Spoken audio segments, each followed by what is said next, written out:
everyone. Now in this session we'll be discussing human respiratory system.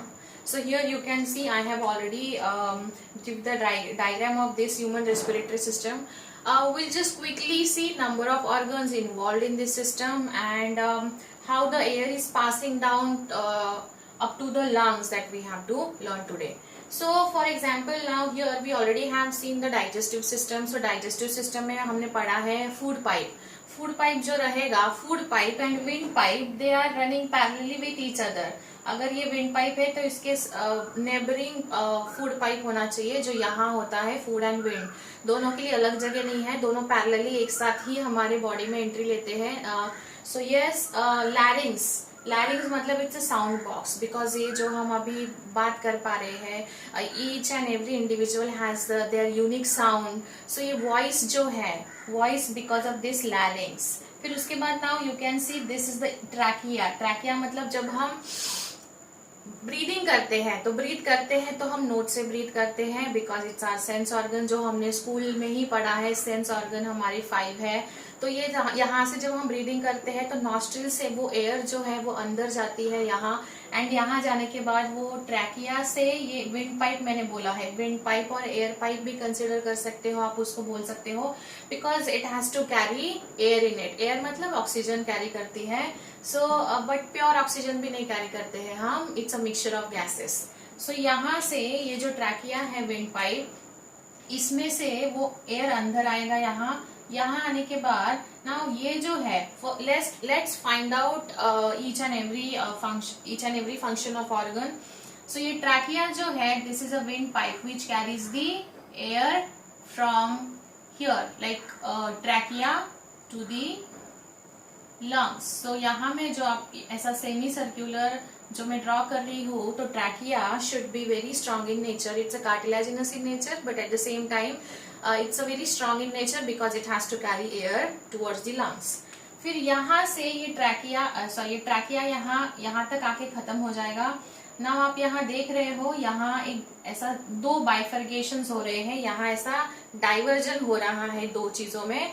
So this diversion is actually called as bronchus. ये collectively called as bronchus. और जो अगर आप इसको label करना चाहते हो तो ये ब्रोंकाई है. This is bronchi, this is another bronchi. तो ये जो ब्रोंकाई है ये अभी लंग्स में यहाँ एंट्री लेने वाले हैं. तो मैंने आपको शुरू में बताया नहीं, वी हैव 2 लंग्स. सबको पता है हमें 2 लंग्स होते हैं. तो this is lung, these are our lungs. ये हमारे 2 लंग्स है. तो ये जो ट्रैकिया है it diverse into the bronchus, collectively called as bronchus. And जब वो अंदर यहाँ एंट्री लेगा लंग्स में, so now you can see there are number of branches. यहाँ बहुत सारी ब्रांचेस है लाइक दिस. एंड ये जो बहुत सारी ब्रांचेस है तो ये इसको हम बोलेंगे ब्रोंकियोल. ये जो हम बोलते हैं ब्रोंकियोल. नाउ सी ये मेन ब्रोंकियोल होगा. यहाँ मैं एक डायग्राम ड्रॉ करके देती हूँ. May be this is a bronchiole होगा. फिर ये ब्रोंकियोल आगे जाके प्राइमरी होगा. फिर इस प्राइमरी से दूसरा ब्रोंकियोल आएगा, secondary and tertiary. So these are like जैसे ट्री के ब्रांचेस होते हैं, एक दूसरे के साथ कनेक्शन में होते हैं, वैसे यहाँ भी है. They are connected with each other. But then ये अगर प्राइमरी होगा तो then after that would be a secondary, उसके बाद टर्शियरी होगा. एंड ये बहुत ज्यादा मास ऑफ ब्रांचेस बनाते हैं, नेटवर्क फॉर्म करते हैं. एंड फाइनली यहाँ आपको याद रखना है एक बलून लाइक शेप में यहाँ इनके पास एक स्ट्रक्चर होता है लंग्स के पास. बलून जैसे शेप में रहेगा. एंड बलून जैसा शेप में जो स्ट्रक्चर दिखाया है, क्या बोलते हैं इसको, बहुत सारे बच्चों को पता भी होगा. It is known as alveoli. Now remember guys, alveoli is the basic and structural unit of our respiratory system. Like जैसे हमने सेल के बारे में पढ़ा है, सेल एक पूरे ह्यूमन को या कोई भी ऑर्गेनिज्म को प्रोड्यूस करने की एबिलिटी रखता है, वैसे इसका पूरा रेस्पिरेटरी सिस्टम का एक बेसिक यूनिट है, वो है एल्वियोलाई. लाइक फॉर एग्जाम्पल हम जो एयर इनहेल करते हैं फ्रॉम द नेजल चेम्बर से वो यहाँ आता है नेसोफैरिंग्स, लैरिंगोफैरिंग्स एंड फैरिंग्स के बाद larynx and trachea wind pipe. So वो एयर यहाँ से अंदर आएगा like this and these are the balloon like structures. You can see balloon like structure क्यों होते हैं, ये थिन वॉल्ड होते हैं. बलून लाइक स्ट्रक्चर, बलून में बहुत ज्यादा एयर फिल करने का कैपेबिलिटी होता है.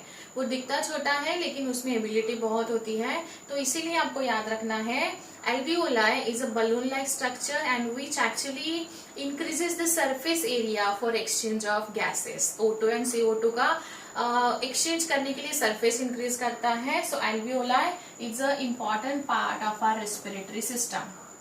फिर एल्वियोलाई के बाद आप यहाँ देख सकते हो लंग्स के बाहर एक कवरिंग दिया हुआ है. मैं हमेशा बोलती आई हूँ लंग्स के बाहर एक कवरिंग या किसी भी ऑर्गन के बाहर एक प्रोटेक्टिव कवरिंग होना चाहिए जो कि उसको एक्सटर्नल शॉक से बचाता है.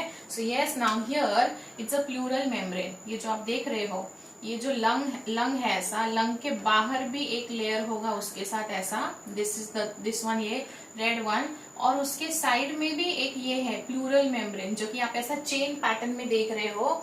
बिकॉज ये जो है ये हमारे रिब केज में सिचुएटेड है और यहाँ हार्ट भी होगा, यहाँ हार्ट होगा.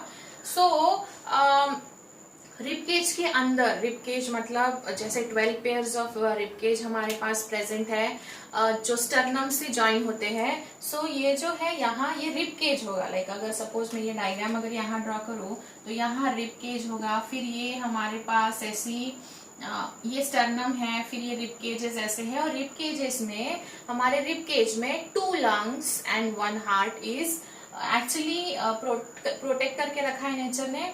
फिर वो कैसा होता है जब हम ब्रीद इन करते हैं, तो ब्रीद इन मतलब जब हम एयर अंदर इनहेल करते हैं तो ऐसा नहीं है कि हमारे लंग्स और रिब केज एक दूसरे के साथ कोलाइड करते हैं या फ्रिक्शन कॉज करते हैं. ऐसा नहीं होता है. क्यों नहीं होता है? Because of this pleural membrane. And this pleural membrane has a pleural fluid. This fluid also acts like अ, ये एक मैकेनिकल शॉक या एक्सटर्नल शॉक जो है उसको लंग्स को प्रिवेंट करता है. It prevents the lungs from the injury और डैमेज और एक्सटर्नल शॉक. शॉक एब्जॉर्बर है, जैसे गाड़ियों में व्हीकल्स में होता है शॉक एब्जॉर्बर, वैसे हमारे यहाँ भी बॉडी में बहुत जगह और अलग अलग ऑर्गन पे शॉक एब्जॉर्बर है. प्लूरल फ्लूइड मतलब वो उसको प्रोटेक्ट करेगा just to like prevent from the friction and mechanical like external shock, outside external shock. And pleural membrane भी उसको प्रोटेक्ट करेगा. तो फ्लूइड एंड मेम्ब्रेन का काम प्रोटेक्शन का है. फिर ये लंग यहाँ भी सेम होगा, नहीं तो आप सोचोगे मैडम एक ही लंग में आपने ड्रॉ किया है. So yes, it is also like primary, secondary and tertiary and ultimately alveoli होने चाहिए यहाँ. सो नाउ दोनों के बीच में हार्ट होता है जो स्ट्रक्चर हम ऑलरेडी पढ़ चुके हैं. Now here is a diaphragm. ये थोड़ा सा कार्टिलेजिनस फ्लैप होता है, कार्टिलेजिनस फ्लैप जैसा स्ट्रक्चर होता है. जैसे आप ब्रीद इन करते हो, ब्रीद इन करने के बाद ये जो असेंबली है ये थोड़ी सी बाहर की तरफ पुल हो जाती है ना. थोड़ा सा हमारा चेस्ट वाला एरिया थोड़ा सा आपको लार्ज होते हुए दिखाई देगा, फिल हो जाता है बिकॉज वो एयर से. सो जब हम ब्रीद इन करते हैं तो ये जो है ये असेंबली है. दीज आर दी लाइक यहाँ के रिब्स और ये इंटरकोस्टल मसल्स और ये मेम्ब्रेन है, they will like upwardly raise हो जाते हैं. तो मैं यहाँ लिख रही हूँ दे विल अपवर्डली रेज. कौन? ये सारी चीजें. ये इनहेल किया, अपवर्डली रेज हो गया. फिर यहाँ से क्या होता है, कब होता है? When the air is passing towards the O2 और you can simply write here the air. Now see, look at the arrow का डायरेक्शन हियर. ये एयर जब अंदर जाएगा तो ये भी यहाँ से थोड़ा सा वॉल्यूम इंक्रीज हो जाता है इसका, और वॉल्यूम इंक्रीज होने के बाद ये ऊपर चला जाता है. जब ये ऊपर जाएगा तो ये इसको भी ऊपर ऐसे खींच लेता है, पुल करता है इसको. सो जब ये इनहेलेशन होता है, इनहेलेशन ऑफ एयर होता है, और we can also called as inspiration. So inspiration होता है तो क्या होता है, ये जो इंटरकोस्टल यहाँ मसल्स भी रहेंगे, intercostal muscles and volume of thoracic cage, volume of thoracic cage ये क्या होता है? इंक्रीज्ड होता है. This is getting increase because air is entering in the lungs. And this diagram, ये डायफ्राम है, ये डायफ्राम क्या होता है? कॉन्ट्रैक्ट होता है. याद रखिए, ये क्वेश्चन हो सकता है एग्जाम में. जब आप का बॉडी में एयर अंदर जाता है तो डायफ्राम को वो असेंबली के साथ कांटेक्ट में रहने के लिए, अभी ये चीज ऊपर जाएगी तो डायफ्राम को भी उसके साथ रहना पड़ेगा. तो डायफ्राम उसके साथ कांटेक्ट में बने रहने के लिए ऊपर खुद को पुल करता है उसके साथ, मतलब वो क्या होता है? कॉन्ट्रैक्ट होता है. तो याद रखिए। और जैसे ही एयर बाहर एक्सेल करी जाती है, जब हम एयर बाहर एक्सेल करते हैं तो ये एयर जब यहाँ से बाहर जाएगी तो क्या होगा, यहाँ से एयर जब बाहर जाएगी तो ये जो है ये वापस back to the normal position पे आ जाएगा, बिकॉज अभी एयर नहीं है तो कैसे वो उसका वॉल्यूम बढ़ाएगा। सो जब हम एक्सलेशन करते हैं, जब एक्सलेशन होता है तो डायफ्राम जो है वो रिलैक्स हो जाएगा, बिकॉज अभी उसको उसके पीछे भागने की जरूरत नहीं है, वो उसके नॉर्मल पोजीशन पे आ चुका है। तो diaphragm would be relax in terms of exhalation. Exhalation में रिलैक्स होगा, volume of this assembly would be again decrease हो जाएगा, वॉल्यूम डिक्रीज होगा। यहाँ जो मसल्स थे, intercostal muscles, they will again return back to their original position. So air अंदर जाता है, उसको इंस्पायरेशन बोलेंगे, तब volume of thoracic cavity would increase and diaphragm contract होता है।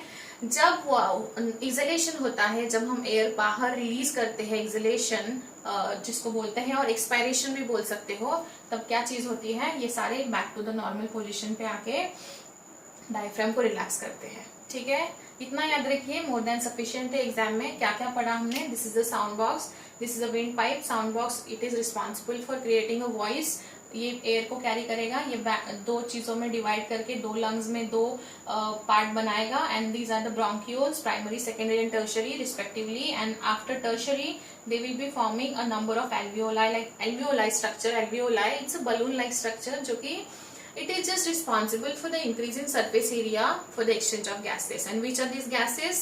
We inhale the O2 and exhale the CO2, है ना। और प्लांट हमसे उल्टा करते हैं, plant inhale CO2 and Excel O2, इसलिए तो हम O2 ब्रीथ कर पाते हैं। So pleural fluid, pleural membrane, they are made for the protection only, मैंने बताया है आपको। डायफ्राम क्या करता है, डायफ्राम ये अपर सिस्टम, लाइक अपर बॉडी की सिस्टम्स और लोअर बॉडी की सिस्टम्स को अलग रखता है। लाइक अगर मैंने आपको बताया, वो जो फूड पाइप होगा, फूड पाइप चलेगा और वो डायफ्राम के नीचे आ जाएगा, मतलब डायफ्राम के नीचे हमारी एक्सक्रीटरी सिस्टम है, रिप्रोडक्टिव सिस्टम है, एंड डायफ्राम के ऊपर हमारी सर्कुलेटरी सिस्टम है, नर्वस सिस्टम है, एंड हमारी रिस्पिरेटरी सिस्टम है। ठीक है, तो डायफ्राम एक्चुअली ये डिवाइडिंग सेगमेंट बोल सकते हो हमारे बॉडी का, जो कि सिस्टम्स को डिवाइड करके एक दूसरे के साथ उनको कोलाइड नहीं होने देता है। सो ये सारी चीजें हमने पढ़ी। अभी हम पढ़ेंगे सर्टन वॉल्यूम्स जो कि हम नॉर्मल ब्रीदिंग में कितनी बार एयर हम अंदर इनहेल करते हैं या एक्सहेल करते हैं। वॉल्यूम पे क्वेश्चन पूछा जा सकता है, तो यहाँ अच्छे से ध्यान दीजिए। वॉल्यूम मतलब अभी उसके लिए हमें पढ़ना पड़ेगा कि 12 to 16 टाइम्स हम इन अ 1 मिनट ब्रीथ करते हैं। मे बी अभी आप एक एक्सरसाइज कर सकते हो, स्टॉप वॉच लगाइए और देखिए, खुद का एनालिसिस करिए ब्रीदिंग मैकेनिज्म का। आप 1 मिनट में कितनी बार breathe in and breathe out करते हो। नॉर्मल ब्रीदिंग करिए, मतलब बहुत जल्दी जल्दी में मत करिए। सो देखा जाए तो ऑन एन एवरेज आपका 17 या 18 तक भी जाएगा। सो बुक में 12 to 16 दिया है, या उसके आसपास का रेंज भी चल सकता है। लाइक फॉर एग्जाम्पल ये पूरा जनरलाइज दिया है, may be person to person vary कर सकता है, ऐसा नहीं हो जाएगा एकदम 30 हो जाएगा। दैट कुड बी 17 और 18 और मैक्सिमम 20 तक जा सकता है, बट ये रेंज याद रखिए जो कि आपको बुक में प्रोवाइड करी है। एंड वॉल्यूम्स मतलब अभी पहला हम पढ़ेंगे which is a tidal volume. Tidal volume मतलब क्या, जैसे अभी आप जैसे वीडियो देख रहे हो या पढ़ रहे हो, तो हम लोग ऐसे ज्यादा डीप ब्रीदिंग या ज्यादा एक्सलेशन नहीं करते हैं, नॉर्मल ब्रीदिंग जो हम करते हैं। सो टाइडल वॉल्यूम मतलब नॉर्मल ब्रीदिंग में एयर इन एंड आउट होती है।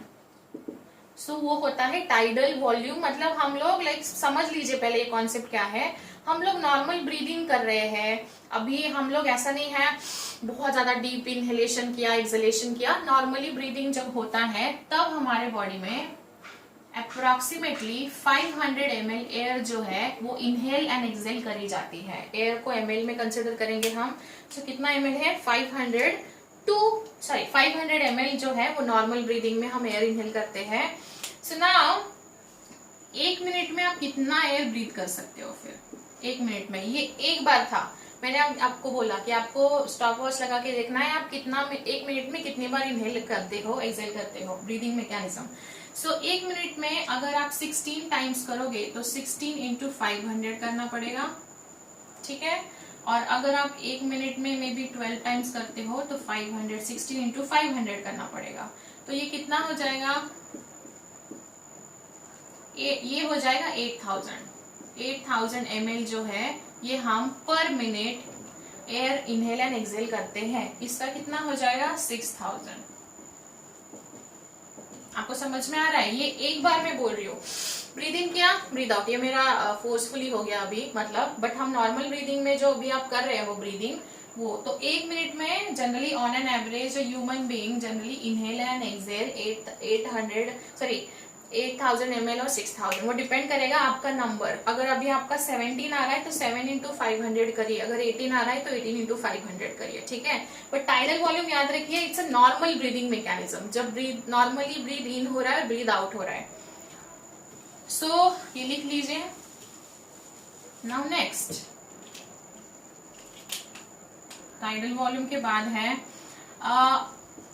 Inspiratory reserve volume. Inspiratory reserve volume अभी आपको याद रखना है, हमने यहाँ नॉर्मल ब्रीदिंग पढ़ा था। Now this is a inspiratory reserve volume है, मतलब यहाँ आपने देखा होगा बहुत बार, योगा जो ब्रीदिंग एक्सरसाइज का भी एक पार्ट है, डीप ब्रीद इन करना, मतलब मैंने नॉर्मल से ज्यादा एयर इनहेल किया है। So this is actually a forcefully air, जो ब्रीदिंग होता है forcefully air in and out during the breathing. So जब हम फोर्सफुली इनहेल करेंगे, सी इनहेल करेंगे, इंस्पिरेटरी रिजर्व वॉल्यूम हमने इनहेल किया तो वो कितना होता है, सी नॉर्मल में 500 था तो यहाँ वो कितना हो जाता है 2500 ml to 3000 ml। समझ में आ रहा है आपको? मतलब अगर आप इंस्पिरेटरी रिजर्व वॉल्यूम मतलब फोर्सफुली एयर को इन करते हो, आपके बॉडी में इनहेल करते हो, फोर्सफुली इनहेलेशन एंड एक्सहेलेशन होता है, तो आपके बॉडी में 2500 मतलब 2500 ml to 3000 ml एयर अंदर जाता है। नॉर्मल में इट वॉज 500 ml, लेकिन फोर्सफुल में इतना जाता है। तो इसलिए देखो, अगर हम इसमें से 500 माइनस कर दे आपका नॉर्मल का तो 2000 बनेगा।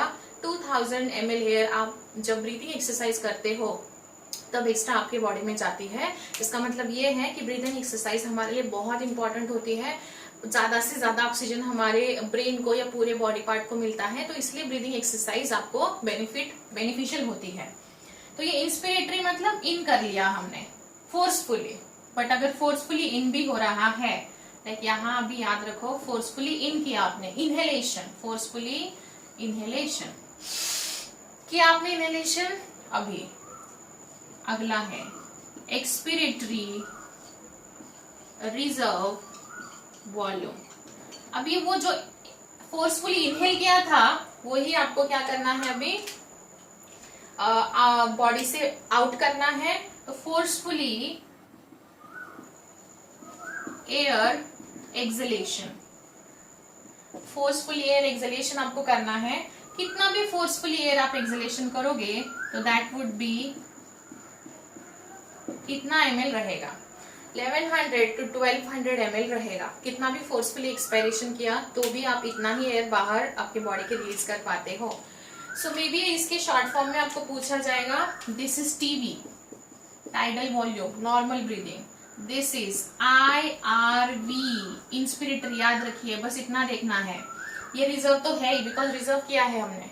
इंस्पिरेटरी इनहेल करना है, कितना ज्यादा करोगे, कुछ ट्रिक लगा के याद रखिए, इनहेल हम इतना ज्यादा करते हैं। और ये होता है ERV मतलब एक्सपिरेटरी रिजर्व वॉल्यूम, ठीक है। अभी ये इसका एक नोट बनाइए आप, ये इंपॉर्टेंट है, हो सकता है एग्जाम में क्वेश्चन। इसके बाद लास्ट में हम एक वॉल्यूम पढ़ेंगे, that is residual volume. Residual volume का मतलब है, रेसिड्यू का मतलब बायो में होता है लेफ्ट ओवर पार्ट, मतलब बचा कुचा लास्ट में जो भी है उसको हम बोलते हैं रेसिड्यूअल वॉल्यूम। रेसिड्यूअल वॉल्यूम मतलब आप कितना भी फोर्सफुली एयर एक्सपायर कर दीजिए, ऐसा है कि आपने बहुत ज्यादा एयर निकाल दिया बाहर, अभी आपके लंग्स में कोई हवा ही नहीं बची, कोई एयर नहीं बचा, ऐसा नहीं होता है। रेसिड्यू मतलब जो लेफ्ट ओवर, मतलब लंग्स से आप कितना भी फोर्सफुली एक्सपायर कर लीजिए, there is a still air remaining left behind in the lungs, उसको बोला जाता है रेसिड्यू। मतलब जो पीछे एयर बचता है उसको रेसिड्यू बोला जाता है। तो फोर्सफुली एक्सलेशन करने के बाद भी आपके लंग्स में जो एयर बचती है which is around 1000 to 1100 ml, because ये जो लंग्स है ये एयर टाइट चैम्बर जैसे है, एयर टाइट चैम्बर जैसे है। एंड अभी मैं आपको एक क्वेश्चन पूछती हूँ, चलो आपने एक बलून को इन्फ्लेट किया है और अगर आप उसको डिफ्लेट करते हो तो डिफ्लेट करने के बाद बलून का साइज छोटा हो जाता है, श्रिंक हो जाता है। तो मतलब हमारे लंग्स के साथ ऐसा होता होगा क्या? नहीं, हमारा लंग्स उसका जो पोजीशन है, उसका जो शेप है वो मेंटेन करता है। अगर वो बलून जैसा डिफ्लेट होता ना हमारा लंग, तो हमारा respiratory system and circulatory system collapse होता। इसीलिए लंग्स में थोड़ा बहुत एयर जो है as a residue, in the residue form में रहता है। And which is this residue, मतलब बचा हुआ एयर। आप कितना भी एक्सपायर कर लीजिए, अभी मैं ये करो, देखते देखते कितना भी करिए, आपके लंग्स में जो एयर बचता है for the it prevents the collapsing of the lungs which is the 1000 to 1100 ml, because हमारे लंग्स एयर टाइट चैम्बर जैसे हैं, उनको उनके पोजीशन में रहना ही पड़ेगा। अदरवाइज वो बलून जैसे डिफ्लेट एंड इन्फ्लेट होने लगे तो कैसा चलेगा? Respiratory system would collapse in that case. So yes, volumes अच्छे से याद रखिए। And that was all about the human respiratory system. कुछ डाउट होगा तो let me know. And yes, इतना ही आज के लिए। See you in next session. Thank you.